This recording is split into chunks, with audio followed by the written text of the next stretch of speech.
जी नमस्कार। जी नमस्कार। हम बातचीत कर रहे हैं लेखक आलोचक बंधु कुशावर्ती जी के साथ लखनऊ से। जी।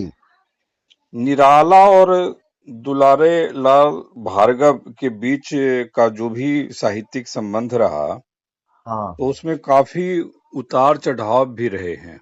जी जी जी जी। निराला जी ने उनको हिंदी साहित्य का देवता कह दिया, इसको लेकर भी काफी विवाद है। हाँ हाँ हाँ। साहित्य के देवता कह दिए।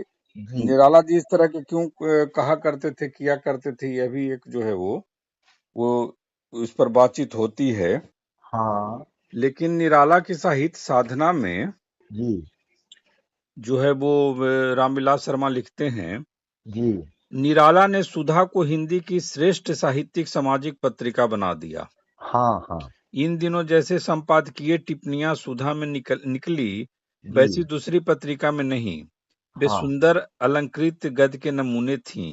अपनी जी। कलात्मक भंगिमा के कारण वे औसत संपादकीय लेखों से भिन्न थीं। हाँ। सुधा ने डटकर रीतिवाद का विरोध किया। जी। देखिएगा, रीतिवाद का ये समय काल नहीं है। जब हाँ। छायावाद 1920 के आसपास आ गया है, तो ये जी। रीतिवाद फिर कहां से मामला आ गया जो रामविलास शर्मा कह रहे हैं। इन सब चीजों को ध्यान देने की जरूरत है। फिर हाँ। रीतिवाद कहां से आ गया है, यह भी सवाल है। जी जी। रीतिवाद का विरोध किया हाँ जी। सुधा ने डटकर रीतिवाद का विरोध किया। हाँ। हाँ। विश्वविद्यालयों को ललकारा कि नए साहित्य के लिए वे अपने द्वार खोलें। जी जी जी। सुधा में निराला ने आमूल सामाजिक क्रांति की आवश्यकता पर जोर दिया। जी जी जी। प्रतिपादित किया कि पराधीन देश में केवल शूद्र रहते हैं। हाँ। पुरानी वर्ण व्यवस्था से चिपके रहना व्यर्थ है। जी जी। विशेष रूप से ग्रामीण जनता के शिक्षा और संगठन अति आवश्यक हैं। हाँ हाँ। इस तरह से है वो लिखते हैं। स्त्रियों के प्रति प्रगति के बिना राष्ट्र की उन्नति असंभव है। सुधा में निराला ने राष्ट्रीय आंदोलन को शक्तिशाली बनाने, अंग्रेजी की जगह भारतीय भाषाओं का व्यवहार करने, बांग्ला साहित्य के हाँ हाँ। समांतर हिंदी साहित्य के विकास के लिए जी। अनवरत ये का लाभ है रामविलास शर्मा का निराला को लेकर के। हाँ हाँ। जी जी जी ये जी पूरा जी। का पूरा जो आप देखेंगे ये। हाँ हाँ। फिर उसके बाद है सुधा के व्यंग विनोद में निराला ने मतवाला की झलक दिखाई। जी कभी कभी वे वह अपने मित्रों को लेकर भी परिहास कर बैठते थे। जी। छायावादियों में प्रसाद जी का घोड़ा तेज रहा है। दिक्कत हाँ सिर्फ हाँ। एक है कि घोड़ा नाजुक है। जी पर जी जी। प्रसाद जी स्थूल हैं। मैंने हाँ। व्यंग देखिए, जी जी जी जी जी जी निराला जी। को स्थापित करने के लिए इससे आलोचक की अपनी माइंडसेट, अपनी मानसिकता का पता चलता है, बिल्कुल पता चलता और है जी। विवेक का भी पता चलता है कि हाँ हाँ आप हाँ हाँ। किस आला दर्जे के माने जी मीडियोकर हैं, जी। जो कुछ भी कहीं कहीं कह दे रहे हैं। यह हाँ भी हाँ हाँ। दिखता है। अब जी। आगे आइए। हाँ। आगे के पन्ने में कहते हैं, निराला ने अपने ऊपर हिंदी पर आक्षेपों का उत्तर दिया। वेदांत, राजनीति, साहित्य पर लेख लिखे, पुस्तकों की समीक्षा की और उन्हें कलकत्ते के दिन याद आए जब लोग हाथों हाथ लेते थे, प्रशंसा की दृष्टि से उन्हें देखते थे। जब जी। निराला मतवाला मंडल के सम्राट थे। अब सोचिए, सम्राट थे वहां पर। नहीं नहीं वैसा नहीं है। वहां वैसा पर नहीं है। उग्र जी थे, वहां पर शिवपूजन सहाय जी थे, वहां जी पर जी नवजादी लाल श्रीवास्तव जी थे। जी। वहां सब इनको जो है वो पछाड़े रहते थे। इनको उग्र जी को जहां खाने पीने के लिए अच्छे अच्छे अच्छे खाना दिया जाते, फल दिए जाते थे, ये हाँ। तरसते रहते थे। इनकी जी वहां जी पर जी ये जी जी जी सम्राट जी थे, हो गए मतवाला में सम्राट हो गए। जी जी। यहाँ गंगा नहीं। पुस्तकालय के सम्राट थे दुलारे लाल भार्गव, जी जो हिंदी में अपने को सर्वश्रेष्ठ संपादक और प्रकाशक मानते थे। जी जो उनके यहाँ काम करे उसके लिए उनकी हिंदी सेवा का महत्व स्वीकार करना अनिवार्य था। जी सन जी। 30 की बसंत पंचमी को उन्होंने गंगा पुस्तकालय का महोत्सव किया। हाँ। उनका जन्म बसंत पंचमी उनका जन्म बसंत पंचमी को हुआ था। जी। इसी दिन उन्होंने अपनी स्वर्गीय पत्नी गंगा देवी की स्मृति में गंगा पुस्तकमाला का प्रकाशन आरंभ किया था। हाँ। अब तक इस पुस्तकमाला में 108 पुस्तकें प्रकाशित हो चुकी थीं। जी अंतिम पुस्तक थी बृंदालाल वर्मा का उपन्यास गढ़कुंडार। जी। गढ़कुंडार हाँ महोत्सव गढ़कुंडार। में नगर के प्रमुख साहित्यिक बद्रीनाथ भट्ट, रूप नारायण पांडे, भगीरथ प्रसाद दीक्षित, रमाशंकर श्रीपति, उमाशंकर वाजपेयी, उमेश हाँ। आदि सम्मिलित हुए। जी निराला से कहा गया कि वह गंगा देवी गंगा पुस्तकालय और दुलारे लाल भार्गव का परिचय देते हुए निबंध पढ़े। इस जी तरह से जो है निराला ने जी मन के भाव दबाकर निबंध लिखा। जी जी जी दुलारे लाल की प्रशंसा में कहा कि उनके यश के प्रभात काल का पद मध्याह्न की मरीचियों से प्रखर पूर्ण विकसित हिंदी की दसों दिशाओं को अपनी अमंद सुगंध जी से जी जी परि परि परिप्लावित कर रहा है। उन्होंने हाँ प्रमुख हाँ पुस्तकों के नाम गिनाए। जी इस जी तरह से जो है वो सुधा के योग संपादक की प्रशंसा करते हुए कहा कि दुलारे लाल ने नवीन लोगों को बराबर प्रोत्साहन दिया और कितनी ही महिला लेखिकाएं तैयार की। जी हम इतना कुछ इसलिए पढ़े कि यह दिखाएं कि दरअसल आप जब ठीक है बेबसी लाचारी परेशानी आर्थिक तंगी बहुतों के जीवन में है, हाँ लेकिन हाँ आप प्रेमचंद में कम से कम इस तरह के जो उपमाएं दी गई हैं निराला जी के हाँ, वो माध्यम से प्रेमचंद तो नहीं दे सकते नहीं थे। दे सकते थे। जी अब आप अपनी बात रखें। हाँ, देखिए ऐसा है कि ये तो आपने सही कहा कि निराला जब आए हैं दुलारे लाल के यहाँ सुधा का संपादन मिला है, तो आ, मतलब मैं आप भी रिकॉर्ड अगर कहूँ तो लोगों का नाम लेने में थोड़ा दिक्कत हो सकती है, लेकिन बहुत सारे लोगों का मानना ये रहा है कि दुलारे लाल भार्गव प्रकाशक हो गए हिंदी के, लेकिन वो एक उनके पीड़ा जिंदगी भर रही कि हमारे परिवार का दूसरा जो बड़ा साम्राज्य हो गया प्रकाशन का, उसके सामने मैं कुछ भी नहीं हूँ। इस नाते वो बहुत सारे साहित्यकारों को रखते थे और उनके साथ अधिकांश लोगों को लेकर के असंतोष रहा और इनकी निभी नहीं। निराला जी की दिक्कत ये थी कि कलकत्ते से रह के आए थे, कलकत्ते का माहौल दूसरा था, बंगला का, वहाँ हिंदी का, हिंदी पत्रकारिता का, लेकिन मजबूरी ये थी कि उनको अब गांव में रह करके अपना बच्चों का और खुद आजीविका कैसे चले, इसमें, पर उसमें यह था कि निराला जी के साथ जो थोड़ा एक स्वायत्त व्यक्तित्व वाली चीज थी, वो बहुत सारी चीजें अपने में अगर कमतर भी है तो स्वीकार नहीं कर पाते थे। तो इस नाते जब उनको सुधा में मिल गया तो उन्हें लगा कि भाई हम सुधा को एक अच्छी पत्रिका बनाने का प्रयत्न करें, हमारे हाथ में है। तो उन्होंने एक तो मेहनत की और दूसरे उसका संपादन का सारा लाभ जो है बगैर कुछ किए दुलारे लाल भार्गव के हक में जाता रहा है। वो इसलिए कि काम तो निराला जी करते थे, दूसरे ये है कि चूंकि पत्रिका उनकी थी, संस्थान उनका था, तो बहुत सारा जो कुछ कहते थे निराला जी को बहुत कुछ चीजें मजबूरी में करनी पड़ती थी। तो मुझे लगता है कि निराला जी को चूंकि अपने उन्नाव के घर के और गांव के आसपास बने रहना था, तो एक तो इसलिए उन्होंने किया, पर कुछ चीजें शायद इसलिए भी की कि जो आश्रय मिल गया था दुलारे लाल भार्गव से और लोगों को वो आश्रय उस तरह नहीं मिला, तो मुझे लगता है कि इसलिए कभी कभी बहुत प्रशंसा की है। और वो प्रशंसा निराला कर रहे हैं, इसलिए मेरे ख्याल से किसी को बहुत अच्छा नहीं लगता ये पढ़ करके, जो अभी आपने पूरा उद्धरण पढ़ा है। दूसरी बात मुझे ये भी लगती है कि निराला को अगर रामविलास शर्मा नहीं मिले होते तो आप समझिए कि हम निराला को उस रूप में नहीं जानते जितना हम लोग आज की तारीख में जानते हैं। पर उसके लिए मुझे लगता है कि बहुत जगह रामविलास शर्मा ने अतिवाद से काम लिया है, ज्यादा प्रक्षेपित किया है अपनी तरीके से निराला को।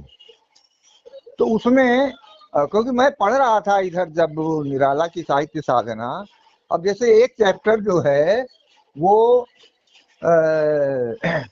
सुधा को लेकर, सुधा और निराला को लेकर के है। पूरा चैप्टर पढ़ जाइए तो वहाँ मतलब सुधा और निराला तो अनुपस्थित है, बहुत सारा जो विवाद निराला को लेकर के हुआ है, कई लोगों ने लेख लिखे हैं, उसमें ज्योति प्रसाद निर्मल भी हैं, और हंस में भी लेख छपा है उनके विरुद्ध, बनासीदास चतुर्वेदी ने भी छापा है। तो हमने देखा कि पूरा अध्याय तो वो इस पर है, सुधा और निराला का क्या संबंध था, कैसे करते थे, ये तो वहां है ही नहीं है। तो मुझे तो ये लगा कि भाई ठीक है, निराला पर कोई इस तरह की पुस्तक नहीं थी, और पहली बार कोई पुस्तक आई थी तो इस पर साहित्य अकादमी पुरस्कार भी मिल गया। लेकिन जब इस किताब को तीनों खंड अगर आप पत्र वत्र का छोड़ दें, बाकी दोनों देखिए, तो मुझे कई स्तर पर ये रामविलास शर्मा का निराला को लेकर के एक कमजोर और पक्षपातपूर्ण लेखन लगता है। अब मुझे नहीं लगता कि मेरी इस बात को कितने लोग कैसे प्रतिक्रिया करेंगे या क्या कहेंगे, लेकिन मुझे लगता है ये। और जैसे आपने अभी कहा ना कि जो उद्धरण पूरा पढ़ा है, तो उसको पढ़ करके तो मतलब कैसे कोई विश्वास करेगा कि जो निराला मतलब कुश्ती लड़ते थे, दंड बैठक करते थे, और उसके बाद किसी मुद्दे पर लड़ने भिड़ने को, हाथापाई करने को आमादा हो जाते थे, और इसीलिए लोग उनसे घबराते थे क्योंकि बलिष्ठ थे और शरीर से पूरा 6 फीट से कहीं ज्यादा थे वो। तो वो अगर उनका वो ना होता तो मुझे नहीं लगता कि निराला का जो जितना विरोध हुआ या उनके जितने उनको लेके विवाद हुए, उसमें निराला कहीं कमजोर न पड़ जाते। उनका शारीरिक सौष्ठव और शक्ति जो है, उसने निराला का उनके साहित्य में बहुत साथ दिया। दूसरा ये जरूर है कि जैसे जब इनकी मुलाकात होती है निराला की और रामविलास शर्मा की, तो उनको रामविलास शर्मा को उनकी किताब बहुत अच्छी लगी। गीतों की थी शायद, लिली थी या नहीं, लिली तो कहानियों का संग्रह है। उसके बाद वहां ये लोग बैठने लगते हैं। फिर एक बार जो है वो इनके गीतों पर लंबा लेख लिख करके ले आए और दुलारे लाल से मिलवाया रामविलास जी को, और कहा कि देखिए उस पर लिख के ले आए हैं। तो दुलारे लाल थे, उन्होंने कहा कि भाई इसमें तो प्रशंसा प्रशंसा, इसमें आलोचना तो है ही नहीं है, ये आलोचक की तरह कैसे मतलब कहाँ लिखा है इन्होंने। तो ये बात निराला को भी अच्छी नहीं लगी। तो अगर ये टिप्पणी दुलारे लाल भार्गव ने की, पढ़कर जरूर की होगी, वरना ऐसे थोड़ी है कि वो देख करके और कह देंगे साहब ये आलोचना कहाँ है, इसमें तो प्रशंसा है। तो इससे भी लगता है। और दूसरे ये है कि क्योंकि वो भी उन्नाव के थे, रामविलास जी भी, निराला जी भी, और जो कुछ निराला लिख रहे थे वो शायद विशेष रूप से मुक्त छंद की कविताओं में हिंदी में नई बात थी, नई तरह से कह रहे थे। उनका मुख्य रूप से यही था कि भाई निराला जो लिख रहे हैं, मैंने उसको जितना समझा है, उसकी जितनी चर्चा होनी चाहिए वो चर्चा नहीं हो रही है। और ये पहली बार रामविलास हैं जिन्होंने इस तरह की बात निराला जी से की थी। लेकिन वही निराला जब एक तरह से हम कहते हैं कि दुलारे लाल की वृद्धावली की भाषा जब प्रयोग करने लगते हैं, तो हमें फिर निराला वो निराला नहीं लगते हैं। तो मेरा तो ये समझना है, जितना मैंने पढ़ा है या जाना है या कुछ लोगों से जो मैंने सुना है। और आपने जितना अभी उद्धरण किया, तो उससे तो मतलब मैं यही सब अपनी बात से पुष्टि कर पाता हूँ। क्या यह भी है कि भार्गव जी भी हिंदी साहित्य का भला चाहते थे, हिंदी भाषा का भला चाहते थे, हिंदी भाषा में पत्रिका निकले, या वो अपना भला चाहते थे? सवाल यह भी है। नहीं नहीं, ये आपने बिल्कुल सही कहा है कि कुल मिलाकर के वो अपना भला चाहते थे, क्योंकि पैसे वाले थे, प्रकाशन खोल लिया था, चलाना था, लोगों को छापते थे। अब जैसे जिस किताब पर रामविलास शर्मा ये लिख करके ले आए, तो दुलारे भार्गव ने कहा कि भाई ये आलोचना लिख के ले आए हैं, किताब आपकी मैंने छापी है तो बिकती ही नहीं है। तो अब अगर दुलारे लाल ये कह सकते हैं, तो जाहिर है कि मतलब उनकी किताब नहीं बिकेगी, तो इस बात का तो मतलब शिकवा शिकायत या स्पष्ट रूप से कहेंगे ही। लेकिन ये जरूर है कि देखिए उनके लिए सबसे बड़ा जो लखनऊ में प्रकाशन खोलने के बाद दुलारे लाल के लिए जो अस्तित्व का बड़ा प्रश्न था, वो ये था कि वो नवल किशोर प्रेस और नवल किशोर तो नहीं हो सकते हैं, लेकिन दुलारे लाल हो करके हिंदी में प्रकाशन करके और अपनी कुछ हैसियत बना सकते हैं और हिंदी से उस कुछ सेवा हो सकती है, इस नाते लोग उनको याद करें। तो ये तो मुझे लगता है कि उनके मन के भीतर जरूर रहा है, और इसीलिए हम लोगों ने जो इसके पहले बात की थी तो उसमें यही सवाल हुआ था ना कि वो अपनी प्रशंसा जब नहीं सुन पाते थे या अपनी जो बात कहते थे कि साहब मैंने ये किया, इनको रखा और इनको मैंने पाला, तो उससे कोई आदमी सहमत कैसे हो जाएगा, भले आपने किया हो, लेकिन आत्म मुग्धता के साथ जब आप बात करेंगे तो कोई भी तटस्थ या भला आदमी तो इस बात को स्वीकार नहीं करेगा। तो उनका ये कथन जो है ये मुझे भी बराबर लगता है कि भाई वो ठीक है, प्रकाशन आपने खोला उस समय उस तरह का दूसरा प्रकाशक मुझे नहीं लगता कि हिंदी में लखनऊ में दूसरा था। नवल किशोर प्रेस को बिल्कुल छोड़ दीजिए, उसलिए कि उससे तो इनका कोई मुकाबला संभव ही नहीं था, और माधुरी के संपादक नहीं रह गए, इसलिए इन्होंने सुधा निकाली कि साहब मेरे पास भी एक पत्रिका है, मैं प्रकाशक हूँ, पर उस पत्रिका का संपादन सचमुच निराला के अलावा दुलारे लाल भार्गव करते रहे हैं, तो वो आप पत्रिका देखिए तो पता चलेगा। दूसरे ये है कि बहुत सारे प्रसंग और साहित्यकारों के यहाँ मिलते हैं निराला को लेकर के कि कैसे वो लोगों से रचनाएं मंगाते हैं, कैसे छापते हैं, वो रचनाएं कैसी होती हैं, या उस सुधा को कैसा बनाना चाहते हैं। तो ये निराला जी तो मुझे लगता है कि वो हित साधन कर रहे थे दुलारे लाल भार्गव के यहाँ रह करके उनका। लेकिन क्या और कभी संपादक के तौर पर निराला जी का नाम कभी छपा? अब देखिए, मैंने सुधा के अंक तो देखे हैं, पर उस पर मैंने कभी ये ध्यान नहीं दिया, और तब तक शायद मैंने इसलिए भी ध्यान न दिया हो कि मुझे तब तक बहुत स्पष्ट पता नहीं था कि निराला जी ही संपादन करते थे। क्योंकि मैं जो कुछ भी अंक देखा उस पर भार्गव जी का नाम लिखा रहता था, और यह भी कि संपादक उसके बाद संचालक गंगा पुस्तकालय ऐसा लिखा रहता था। हाँ, वो तो संचालक, क्योंकि प्रकाशन था उनका गंगा पुस्तक माला। तो देखिए, अब बताइए, आप संपादक भी हैं और गंगा पुस्तक माला का प्रकाशक संचालक में भी। संपादक में भी नाम, संचालक में भी नाम और प्रकाशक में भी नाम। हाँ, तो नहीं, देखिए, इससे पता चलता है ना कि आप कितने प्रशंसा प्रिय या आत्म प्रचार प्रिय रहे हैं, तो ये तो इसी साबित हो जाता है। और भले रामविलास निराला शर्मा यह नहीं बताए कि मतवाला के अगर वो सम्राट थे जी, तो यहाँ पर आकर के सुधा में आकर के उनके दिन इतने कैसे खराब हो गए, यह भी बताना चाहिए था।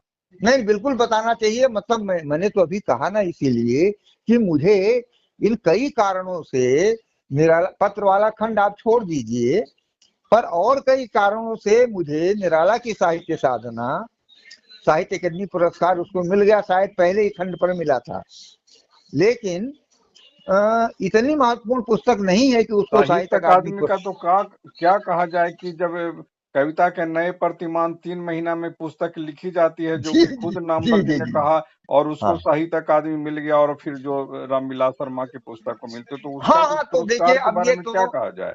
ये तो साहित्य और अकादमी यह की। कह करके कि आप लिखिए मैं दिलवा दूंगा, भारत हाँ भूषण हाँ अग्रवाल हाँ। ने कहा कि आप लिखिए तो सही, देखिए मैं आपको कैसे दिलवा देता अब हूँ। देखिए, आपने थोड़ा प्रसंग छेड़ दिया है, तो मैं चर्चा जरूर करना चाहता हूँ।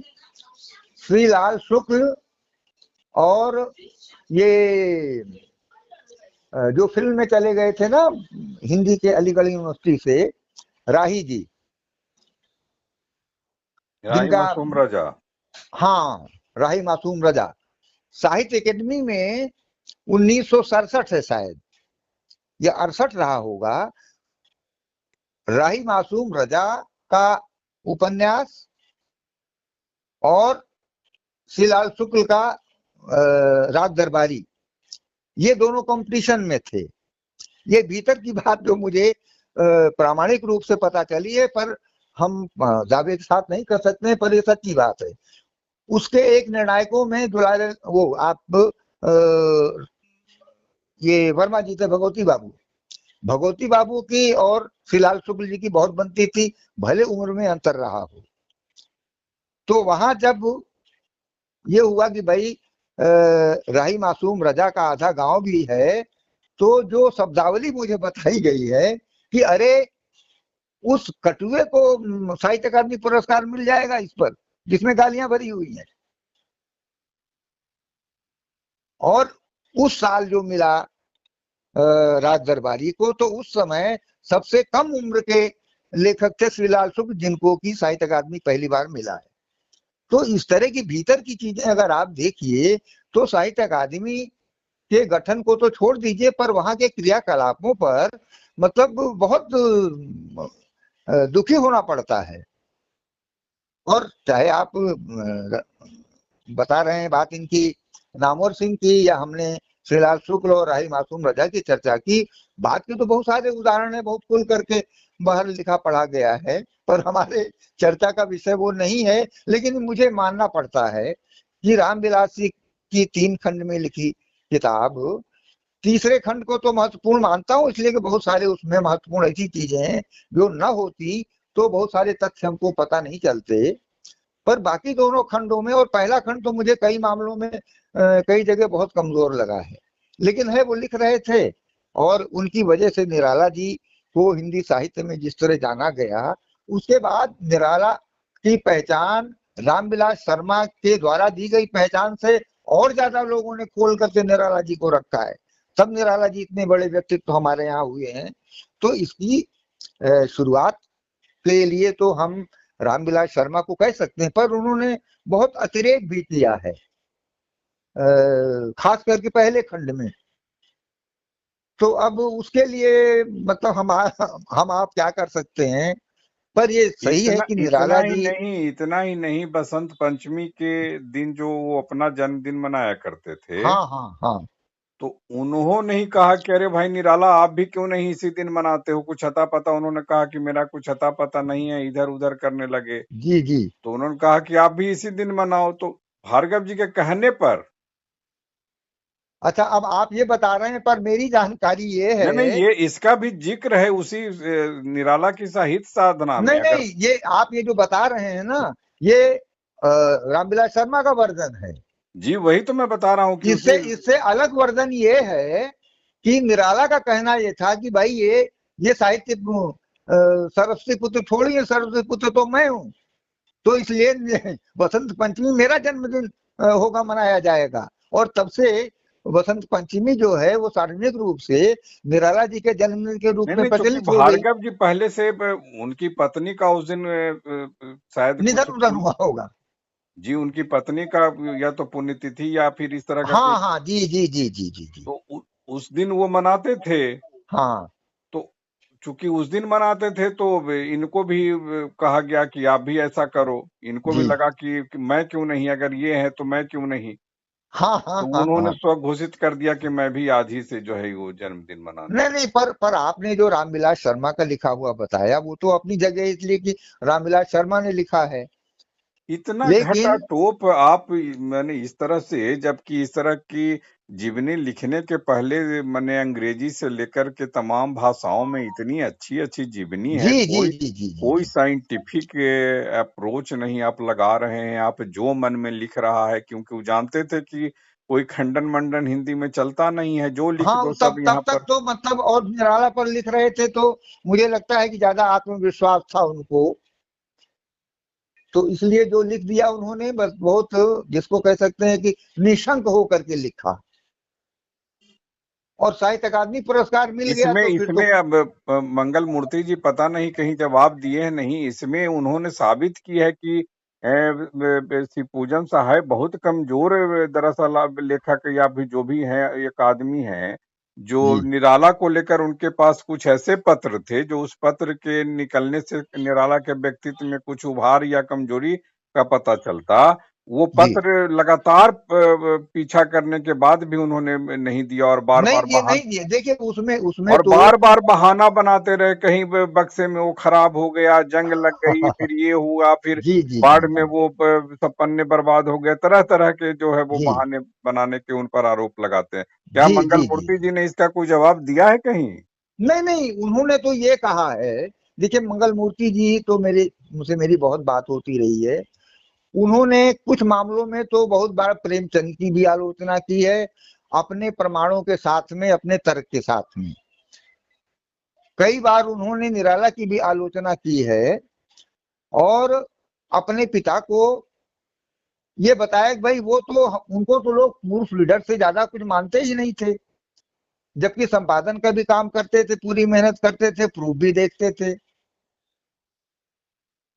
और उसके बावजूद। और जबकि नैतिकता देखेंगे, नैतिकता का तगाजा या नैतिकता देखेंगे जी तो उसी मतवाला में निराला धक्के मार के निकाले गए, जिनको ये सम्राट कह रहे हैं।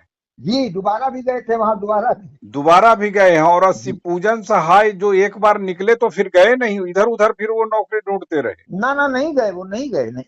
देखिए, मैं भीतरी बात जो जानता हूँ, और वो असल जिनको में सम्राट कह रहे हैं, जिनको सम्राट कह रहे हैं। नहीं नहीं, देखिए ऐसा है कि मंगल मूर्ति को बहुत सारी चीजें प्रमाणित करने की जरूरत इसलिए नहीं है कि उन्होंने 3 खंड में तो केवल पत्र ही पत्र उनके समग्र में छापे हैं लोगों के, जबकि वो मतलब मेरे ख्याल से एक 10वां 15वां अंश भी पत्रों का नहीं है, बाकी सब उन्होंने नेशनल आर्काइव को दे दिया। न निराला की साहित्य साधना प्रथम खंड में जो मैं पर आपका जो ध्यान मैंने आकर्षण जी चाहता हूँ जी कि जी। उसमें शिवपूजन सहाय को भी कमजोर व्यक्तित्व बताया गया है। नहीं नहीं, गलत है, गलत है। उसके लिए तो आपको जो एक प्रेमचंद के इस पत्र तरफ कर, मंगल मूर्ति जी का ध्यान गया कि नहीं, नहीं मेरा नहीं, सवाल गया यह है। है। और उन्होंने, देखिए असल में जो भले लोग होते हैं, शालीन लोग होते हैं, वो कुछ रचनात्मक ढंग से जवाब देते हैं। तो इस सब का जवाब तो मंगल मूर्ति ने 10 खंड में जो समग्र छापा है शिव पूजन सहाय का। इतना तक कि निराला जी के लिए, जबकि उनके मन में निराला के प्रति कितना प्रेम था कि जहां जी खुद नौकरी करते थे, निराला की सही साधना प्रथम खंड से ही मैं कह रहा जी हूँ, जी जी शर्मा जी ही लिखते हैं, नौकरी के लिए भी व्यवस्था करते थे, नौकरी के लिए उस मालिक से बात, प्रबंधन से बात करते थे, एक आध जी दो जी नौकरी भी जी जी उन्होंने जी की जी। है।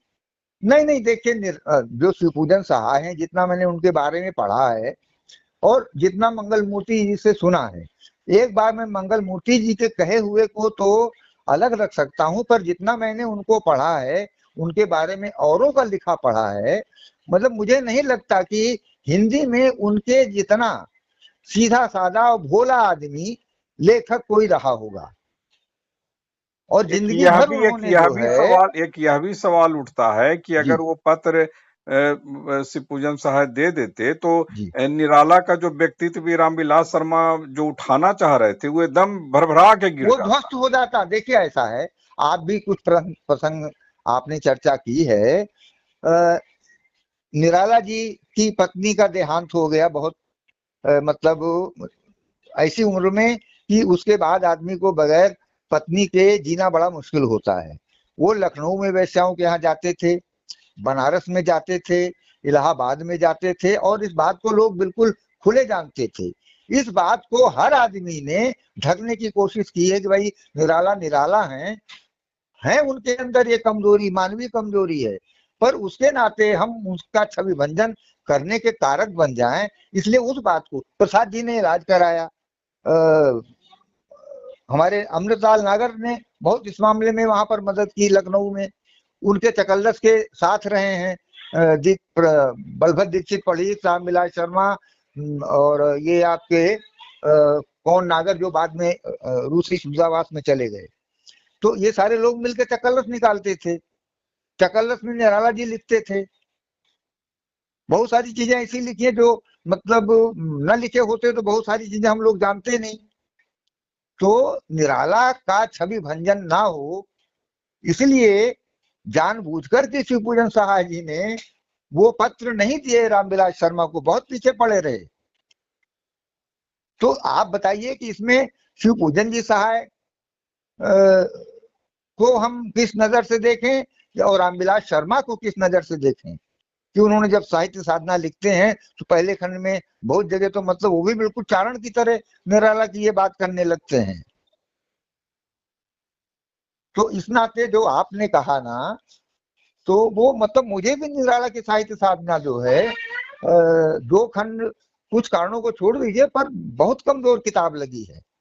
अब आज रामविलास शर्मा जी नहीं है और उस पर लिखना कहना कोई बहुत मतलब नहीं है, लेकिन जब हम उसके नहीं, गहराई लेकिन में जाते हैं थोड़ा साहित्यिक। किसी भी लेखक के को अगर याद भी करें, हम किसी लेखक के काम को आधार बना करके ही हम करेंगे। हम लोग हाँ, को तो जी जी चारानुगी जी जी करना जी। नहीं है। नहीं नहीं नहीं नहीं। तो उन्होंने क्या लिखा, वो कंटेंट जो उनका है, जो मैटर जो उनका है, छोड़ा हुआ लिखा हुआ, जी। जो हमारे बीच में मौजूद है, उनके विमर्श में वही चीजें रहेंगी, वो दूसरी नहीं तीसरी रहेंगी। नहीं नहीं, वो बिल्कुल रहेंगी। अब उसमें रामविलास शर्मा के वो दोहरापन, तिहरापन, चौहरापन अगर व्यक्तित्व आता है तो उसमें हम लोग कुछ नहीं कर सकते हैं। नहीं नहीं नहीं नहीं, उस पे तो हमको खुल के चर्चा करनी पड़ेगी। उसमें रामविलास शर्मा ध्वस्त होते हैं या निराला खड़े होते हैं या नहीं खड़े होते हैं, जब उसकी हम ईमानदारी से चर्चा करेंगे तो हमको तो भूल जाना पड़ेगा, अगर हम साहित्य के प्रति ईमानदार हैं तो यहाँ तो हम मतलब निराला के साथ तो एक हद तक खड़े हो सकते हैं इसलिए कि रचनाकार थे, पर रामविलास शर्मा के साथ तो नहीं खड़े हो सकते हैं, इसलिए कि बहुत निष्पक्ष और बहुत मजबूत आलोचना वो निराला जी की वहां नहीं कर रहे थे।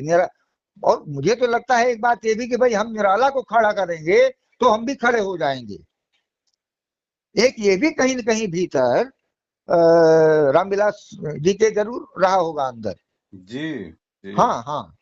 और मेरा ये मानना है कि हमारे यहाँ हिंदी में मतलब कम साहित्यकार ऐसे हैं, जैसे बच्चन जी हो गए और कुछ जिन्होंने अंग्रेजी साहित्य पढ़ा है, उसमें काम किया है, उनको पता है कि भाई हिंदी से बाहर दुनिया का साहित्य अंग्रेजी के लिए जो हम जानते हैं या जो अंग्रेजी में है, वो साहित्य के स्तर पर किस तरह की ऊंचाइयां उसमें हैं, हमारे हिंदी में उस तरह की ऊंचाइयां हैं कि नहीं है। जैसे आपने रीतिकाल की बात की थी, रीतिवाद के समर्थन की, तो रीतिवाद का विरोध तो महादेवी प्रसाद महाप्रसाद द्विवेदी ने सरस्वती में ही शुरू कर दिया था, और निराला जी उनको आप बहुत सारे मतभेद 1930 के की बात, बाद बहुत मानते थे। 1926 के 27 की पत्रिका है सुधा, जी। आप वहां रीतिवाद के विरोध की बात कर रहे हैं कि 1926 से 1918 19 20 में ही छायावाद आ गया है। देखिए छायावाद तो 20 में छायावाद जो है वो नामांकित हुआ है, पर छायावाद सच पूछिए तो श्रीधर पाठक के यहाँ से 1901 या 1899 के आसपास से चला आ रहा था, और 20 तक उसमें 25 कवि हुए हैं जिनको भले रामचंद्र शुक्ल ने नाम ना लिया हो, पर बहुत सारे नाम ऐसे हैं, और बहुतों का नाम तो मतलब शुक्ल जी ने बड़े सम्मान के साथ लिया है, जहां पर लेना चाहिए वहां लिया है, नहीं जहां पर जयशंकर प्रसाद, निराला और महादेवी वर्मा इन सब पर लिख रहे हैं वहां पर लिया है। तो कम से कम इस मामले में शुक्ल जी ने अगर कहीं उनसे चूक भी हुई या रह गए तो उसकी प्रतिपूर्ति उन्होंने कहीं जाकर के की है। पर सवाल ये बड़ा है कि जो चूक कर दी है रामविलास शर्मा ने निराला की साहित्य साधना में, उसका उसकी प्रतिपूर्ति कहीं निराला पर लिखते हुए की है क्या? ये हमारा पूरे हिंदी साहित्य से और साहित्य जगत से सवाल है। बताएं लोग की क्या प्रतिपूर्ति की है जो कमी खामी या कमजोरी जाहिर हो जाती है रामविलास जी की निराला की साहित्य साधना में।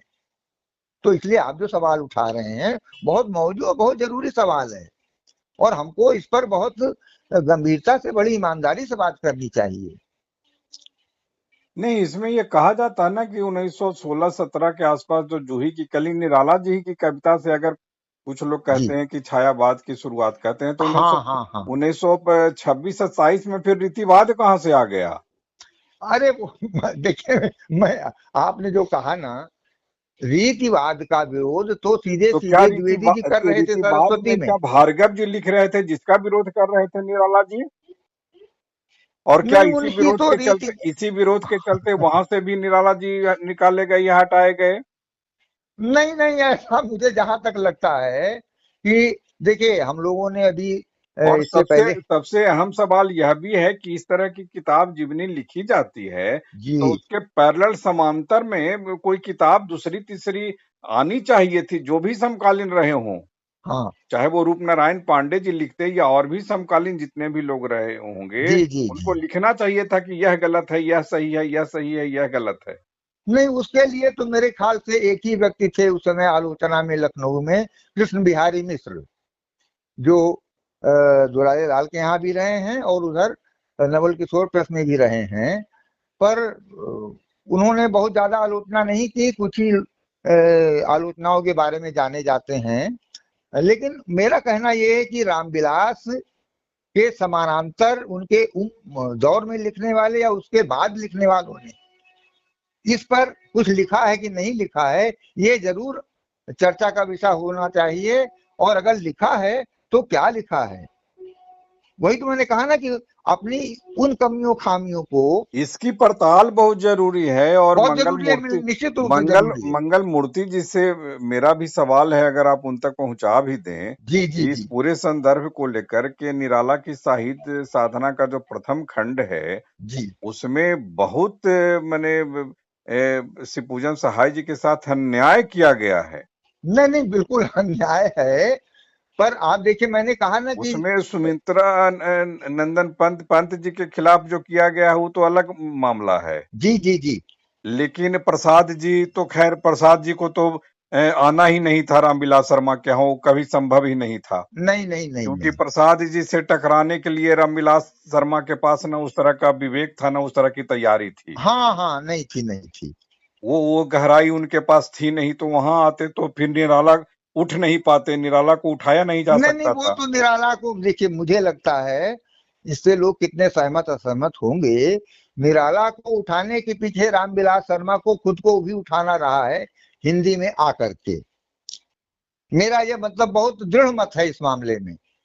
लोग क्या कहते हैं हमें उसकी परवाह नहीं है, लेकिन अगर निराला पर और नहीं फिर लिखा यह भी हो। लगता है, यह हाँ, भी एक सवाल उठता है कि अगर जी शिवपूजन सहाय जी ने एक बार मना कर दिया, आप उनको जी बार बार जिस तरह से मुगालते में ले रहे हैं, झांसे में ले रहे हैं, जी जी और जी आप यह तक कह रहे हैं कि आप जहां कहिए मैं आने के लिए तैयार हूं उस जी। पत्र के लिए, हाँ हाँ। और उनके पास बहाना नहीं होता है इनको समझाने के लिए, वो कोई ना कोई चीज कह के टाल देते हैं। और उस टालम टोल को भी जिस तरह से हास्य और व्यंग और तंज के साथ लिखते हैं, लगता है कि व्यक्तित्व ही एकदम काफी कुछ कमजोर बताना चाहते हैं शिवपूजन जी सहाय जी का। जी जी जी जी जी। नहीं नहीं, देखिए मैंने कहा ना कि शिवपूजन सहाय व्यक्ति के रूप में इतने सीधे साधे और बहुत बार मतलब है कि दूसरों से बहुत कष्ट सह करके भी प्रतिक्रियात्मक न होने वाले रहे हैं, जितना मैंने उनको पढ़ करके जाना है। बाकी मंगल मूर्ति जी जो कहते हैं वो तो, और दूसरी बात मंगल मूर्ति जी की बात ये है कि वो कभी उस तरीके से आलोचना नहीं करते कि मेरे पिता के लिए इन्होंने कुछ किया या नहीं किया। नहीं किया नहीं किया, लेकिन मेरे पिता को जैसे जहां खड़ा होना था, किसी भी रूप में जीते हुए हम लोगों को दिलाते हुए खड़े हो गए वो। और वो जितना खड़े हो पाए उससे ज्यादा मैं कितना खड़ा कर सकता था वो मैंने खड़ा करने की कोशिश की है। ये बात कहते हैं मंगल मूर्ति जी। वरना अब आप लोगों को ताज्जुब होगा कि जो समग्र 10 खंडों में है तो वो अगर शिवपूजन मंगल जी का। मूर्ति जी ऐसा काम नहीं करते, तो पहली बात कि दूसरे लोग उस तरह का काम नहीं करते। जो, और पहली बात यह भी कि जो उससे जुड़ी हुई बातचीत है कि जो आपने कहा कि वो सिर्फ एक प्रूफ रीडर के अलावा उनकी दूसरी पहचान नहीं बनने दी गई थी, तो उससे जी, भी इतर वो उनकी कोई पहचान देहाती दुनिया कहाँ, आज भी लोग उस रूप में नहीं याद करते हैं उसको। अरे हम तो कहते हैं ना कि देखिए 4 खंड में राष्ट्रभाषा परिषद पटना से जो रत्नावली छपी है शिवपूजन सहाय की, वो बहुत मजबूरी में छपी है, इसलिए कि उन दिनों बीमार थे और जिस राजभाषा परिषद पटना को संचालित करने के लिए राजेंद्र कॉलेज छपरा की नौकरी छोड़वाई गई शिवपूजन सहाय की, जहां पर कि वो इस हैसियत में गए थे केवल केवल मैट्रिक रहते हुए, वो वहां बीए एमए की कक्षाओं को पढ़ाने के लिए प्रोफेसर के तौर पर उनकी नियुक्ति हुई, जैसे रामचंद्र शुक्ल वगैरह की हुई थी। वो वहां की नौकरी छोड़ करके आए हैं प्रोफेसर की। और उसके बाद उनकी क्या दुर्गत हुई है राजभाषा परिषद पटना में, उसकी मतलब आप गाथा जानिए तो आपको पता लगेगा कि हमारा हिंदी संसार जो है कितना असहिष्णु और कितना मतलब गिरा हुआ है। तो उनको बीमारी की हालत में जो तनख्वाह नहीं मिलती थी, उसके एवज में उनको एक मुश्त राशि पुरस्कार के रूप में किस रूप में दी गई, उससे वो 4 खंड उनके छपे हैं और बहुत अव्यवस्थित 4 खंड वो आज की तारीख में राष्ट्रभाषा परिषद पटना में मिल जाते हैं। उसके बाद मंगल मूर्ति जी ने 10 खंड तैयार किया, पर उस 10 खंड में उन्होंने ये ध्यान रखा कि इसमें किसी बात का रिपीटेशन ना हो, कोई फालतू ऐसी चीज ना आए जो नहीं रहती तो श्रीपति सहाय के लेखन पर और उनके जीवन पर कोई फर्क नहीं पड़ता। कम से कम मैं समझता हूं कि 30, 35, 40% सामग्री छांट दी है मंगल मूर्ति जी ने उस 10 खंड में आने से, और 3 खंड केवल पत्रों के रहे। इसलिए रखा उन्होंने कि पत्र जो है अपने समय का साक्ष्य होते हैं। तो अब मुझे देखिए कि लगता है कि जितनी, हम लोग जो बातचीत हम लोग का हाँ, हम विमर्श लोग जो दिशा था बदल आज, गई है। वो सुधा भार्गव, जी, दुलाल भार्गव जी और निराला थे, लेकिन इस विमर्श में आ गए वो तमाम किस्से हाँ कहानियां लोग, और जो इतिहास में जो जो भी मुद्दे हैं जो जिन जी, पर चर्चा नहीं हुई है, हाँ, वो भी मुद्दे आ गए। और इससे जी, साफ पता चलता है कि प्रकाशक और संपादक का जो इंटेंशन ही था वो जी, अपने को उठाना था, और निराला वहां काम कर रहे थे और जी, उसके एवज में उन्होंने उनको देवता कह दिया, साहित्य जी, का देवता कह जी, दिया। जी, जी, जी। तो ये तो देखिए मुझे भी बहुत जब मैंने पढ़ा या और एक बात की चर्चा मैं जरूर करूंगा यहाँ, अगर हम लोग छोटा ही वीडियो कर रहे हैं, कि जब निराला जी का देहांत हुआ है, निराला जी मेरे ख्याल से 25 के बाद आते हैं, 27 के आसपास, और लगभग 39 तक रहते हैं। और उस 39 तक रहने में उनकी एक देवी कहानी है जो एक पगली पर है। बहुत सारा उनका लेखन ऐसा है जो प्रेमचंद के समानांतर खड़ा होता है, कमजोर भी है। तो जब यहां से निराला इलाहाबाद चले गए, नागर जी को उन्होंने निराला जी ने अपनी एक किताब भेंट की थी, मैं भूल रहा हूं, मतलब बाकायदे उनको किताब समर्पित की थी, जबकि नागर जी बंबई चले गए थे 39 में और 48 में आए हैं। तो और बताया मैंने कि चकल्लस में काफी भागीदारी थी निराला जी की, रामविलास जी वगैरह के साथ में। तो जब निराला जी का देहांत हुआ है तो निराला जी को तब तक लोग पागल कहने लगे थे खुले तौर पर। अमृतलाल नागर ने लेख लिखा कि निराला पागल नहीं था, उसको पागल किया गया, बनाया गया, उस लेख के अंदर है। दूसरी बात, जो उनकी उन्होंने स्मृति में सभा की, गंगा कौन वर्मा सभागार वहीं पार्क के सामने है, तो वो मेरे ख्याल से 200-250 लोग उसमें, 300 लोग आ सकते होंगे। अगर जमीन पे बिठाइए तो 400 लोग आ जाएंगे। लेकिन नागर जी ने उस स्मृति सभा के लिए लाउड स्पीकर से पूरे लखनऊ में घोषणा करवाई कि निराला जी की स्मृति सभा हो रही है।